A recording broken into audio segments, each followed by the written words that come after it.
Mulher que vai pra academia quase pelada é simplesmente carente e quer chamar atenção. E não me vem com desculpa de que é mais confortável pra malhar não, tá bom? Esse é o café com teu pai.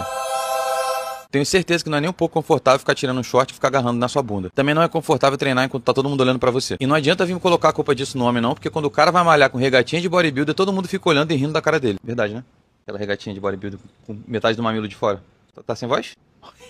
A verdade é que a mulher que vai treinar assim tá sendo influenciada por outras mulheres que usam a imagem pra ganhar dinheiro, só que elas nem percebem isso. A prova disso é aquele short que faz a bunda ficar redonda. Tu tem uma calça dessa? Não precisa. Qual que é o objetivo disso? Postar foto. Pra quê? Ganhar curtida. Só que quando o cara curte, comenta online é engajamento. E se ele fica te olhando na academia, é assédio. Fica aí o questionamento. Eu não tô cagando regra e nem dizendo o que você deve fazer. Mas a mulher que malha sem exibir o corpo desperta muito mais interesse em homens sérios do que aquela que malha quase pelada e só atrai olhares famintos. De nada.